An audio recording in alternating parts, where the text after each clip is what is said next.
Hai, selamat datang di podcast Nuraga, tempatmu menuangkan isi hati. Di sini, aku akan menjadi perwakilan dari perasaan kamu. Selamat mendengarkan. Hari ini, aku kedatangan sebuah cerita atau sebuah mungkin karya gitu ya, dari salah satu pendengarnya Nuraga yang dikirimkan lewat email. Cuman karena aku nggak tahu apakah dia bolehin aku sebut namanya atau enggak, jadi ya lebih baik aku bikin anonimus aja ya. Dia bilang kayak gini, mau cerita sedikit nih kak, semoga bisa terpilih buat episode selanjutnya. Judulnya aku kasih beranjak. Terus semangat buat podcastnya ya kak, jangan bosan jadi rumah buat orang lain yang membutuhkan. Semoga tulisan aku ini bisa jadi penyemangat buat orang lain juga. Thank you banget buat yang udah nulis kayak gini dan sangat ramah gitu, banyak banget emoji-emojinya.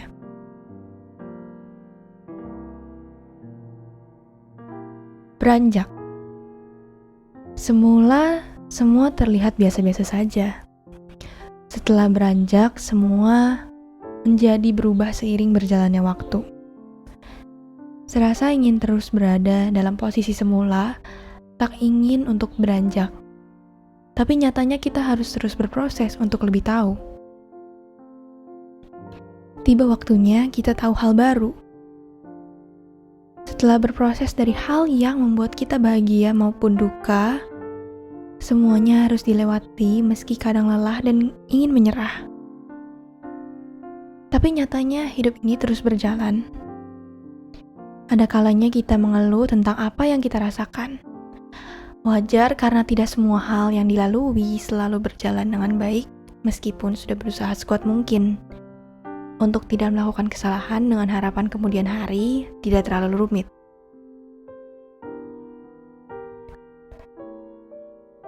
Bisa kamu meminimalisir atau mengantisipasi kesalahan, tapi hidupmu nggak melulu harus berdiam di tempat, berada di posisi ternyamanmu. Masalah tidak untuk dihindari. Masalah harus dilewati dan disikapi dengan baik. Sebenarnya masalah itu sendiri yang membuat kamu tahu tentang kemudahan di kemudian hari. Terasa sulit jika kamu belum melaluinya, dan terasa mudah jika kamu sudah melaluinya. Jika badai saja telah terlewati, jangan goyah hanya karena gerimis. Untuk itu, kamu yang sedang mengalami proses tersebut, kuatkanlah hatimu terlebih dahulu. Karena lingkunganmu belum tentu bisa menerima kamu dengan baik, maupun mengerti tentang diri kamu. Karena diri sendiri lebih tahu apa yang diinginkan.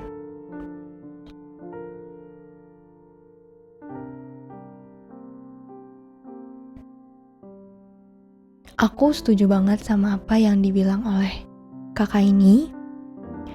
Awalnya pas kita lagi menjalani sesuatu yang challenging, pasti rasanya susah banget dan banyak kekhawatiran yang mungkin bikin kita susah tidur. Tapi kalau udah lewat, bahkan kita sendiri lupa sama hal itu dan udah gak ngerasa apa-apa. Apalagi kalau misalnya udah memikirkan lagi tentang pengalaman itu, mungkin udah gak sedih lagi, udah gak marah lagi, bahkan udah gak menyalahkan diri sendiri. Artinya, kita udah bertumbuh.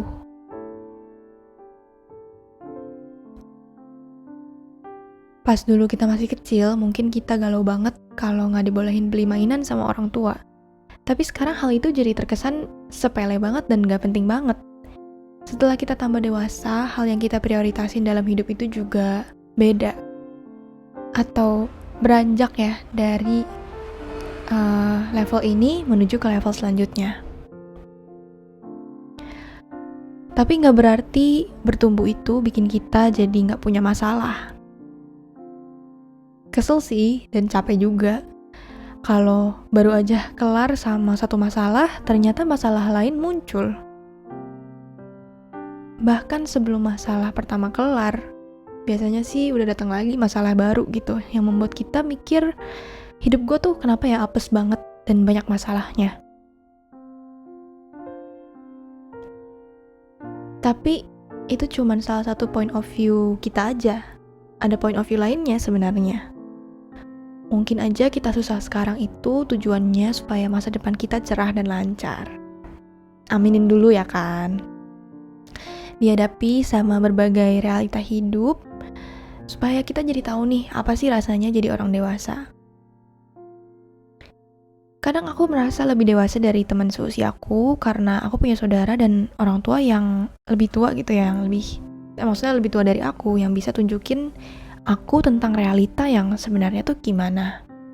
Udah mempersiapkan aku supaya bisa jadi lebih baik lagi. Di satu sisi sebenarnya aku ngerasa agak terpressure ya. Aku ngerasa kalau nggak bisa kayak mereka yang sekarang, mungkin aku itu lemah atau aku merasa tersaingi. Tapi di satu sisi yang lain juga aku bersyukur banget karena jadi tahu banyak hal dan bisa lebih bijak aja ketika ada sesuatu. Karena udah dikasih tahu nih, kalian harus mengantisipasikan apa. Terus juga nanti kalau misalnya udah kuliah atau udah kerja tuh harus kayak gimana. Sekarang kita bahas tentang takut berubah. Ya sayangnya gak ada yang tetap sih di sekitar kita. Yang kita rasain cuman kita aja yang tertinggal di belakang. Sedangkan orang lain udah melejit dan bisa punya apa yang kita pengenin. Aku yakin banyak dari kita itu stay di titik yang sama karena takut mengubah sesuatu yang udah pasti. Pilih jalan ini aja yang udah pasti, karena kalau kesana nggak tahu arahnya akan membawa kita kemana. Pokoknya kita sangat takut sama apa yang belum jelas dan belum terjadi. Tapi memutuskan buat mengubah tujuan hidup kita itu langkah yang berani banget. Mungkin hal itu nggak dihargai sama orang lain, dan mungkin orang lain gak akan notice juga kalau kita melakukannya. Ketika kita keluar dari comfort zone kita, ya mungkin hanya 1-2 orang aja yang peduli. Tapi tahu gak sih, itu jadi confident boost juga loh buat diri sendiri. Ketika kita udah keluar dari zona nyaman, itu mematahkan persepsi kita kalau kita itu nggak bisa apa-apa, nggak bisa memilih apa yang kita mau.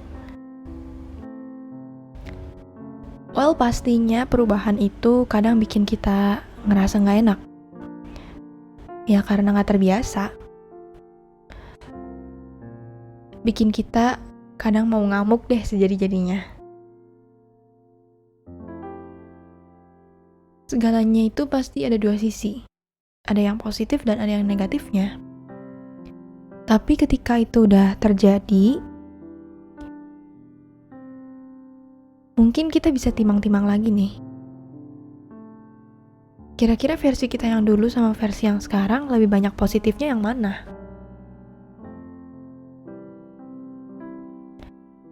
Kalau menurut kamu, gimana sih caranya biar kita gak takut sama perubahan? Mungkin kamu bisa komen di bawah, atau kalau mau share pendapat kamu, bisa juga lewat DM atau lewat email. Seperti biasa untuk closingnya, kalau misalnya kamu pengen bercerita tentang sesuatu, kamu bisa kirimin ke nuraga.kita@gmail.com atau kirimin ke nuraga.kita di DM.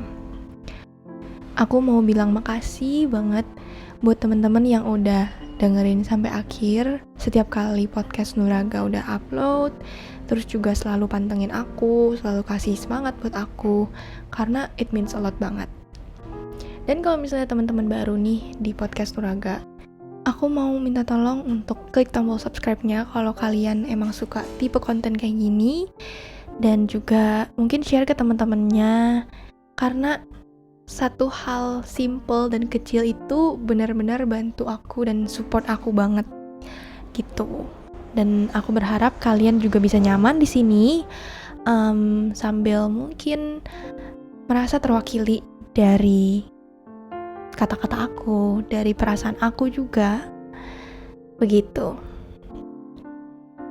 Kalau gitu, sampai jumpa di next episode. Salam aku, Bella. Semoga harimu menyenangkan.